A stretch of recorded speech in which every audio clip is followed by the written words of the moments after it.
이재명 후보에게 반갑지 않은 소식이 또 하나 있습니다. 바로 조카의 교제 살인 사건과 관련한 소식인데요. 지난달이었죠.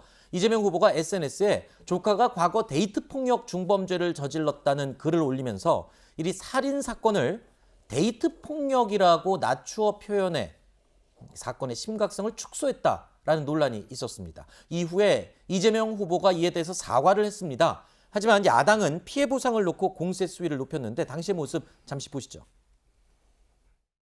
변호사라서 변호했고요. 안타까운 일이지요. 모든 범죄 피해자들은 억울한 것이고 그 점에 대해서 제가 멀다고 할 수도 없는 어쨌든 친척들의 일을 제가 처리할 수밖에 없었는데 그 아쉬움, 그 억울함에 대해서 제가 말씀드린 겁니다. 가슴 아픈 일이고 다시 한번 사과드립니다. 마음 아픈 일이죠. 이재명 후보의 조카가 저지른 살인 사건에 대해서 그 남아있는 유족, 그 조카의 여자친구의 아버지에게 직접 배상할 용의가 있느냐 이렇게 공개 질의를 했는데도 지금 현재까지 답이 없습니다. 그래서 우리 특위의 이병철 부위원장이시자 변호사께서 손해배상 소송을 준비 중에 있다는 말씀을 드립니다.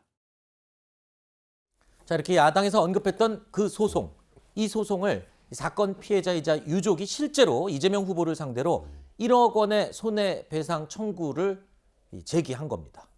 자, 이재명 후보의 발언으로 정신적인 고통을 받고 있다라는 취지를 주장하고 있는데요.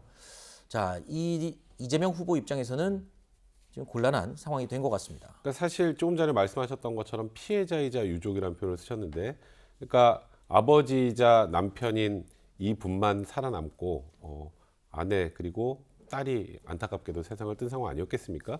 이와 관련해서 이재명 후보가 데이트 폭력이라는 표현을 쓴 것에 대해서 그 지나간 악몽이 다시 떠오르고 굉장히 이에 대해서 화가 많이 나신 것 같습니다. 네. 저희가 무슨 이 소송에서 배상을 받는다 못 받는다 이런 것들은 뭐 네. 저희가 지금 여기서 언급할 내용들은 전혀 아닌 것 같고 네. 이 부분과 관련해서는 이재명 후보가 좀 더 섬세하고 세심하게 이 피해자의 마음을 살폈었어야 되는데 이런 부분들을 살피지 않은 것이 결국 이렇게 소송까지 제기하는 상황까지 간 게 아닌가 굉장히 생각이 좀 듭니다. 자, 이 부분은 배상을 받을 수 있냐 없느냐의 유무 문제를 따지기보다 이 유족들이 얼마나 힘들었으면 이렇게까지 했을까, 이 부분을 우리가 더 면밀히 들여다보고 이 마음을 보듬어야 되지 않느냐, 이런 이야기의 취지로 제가 내용을 다뤄봤습니다.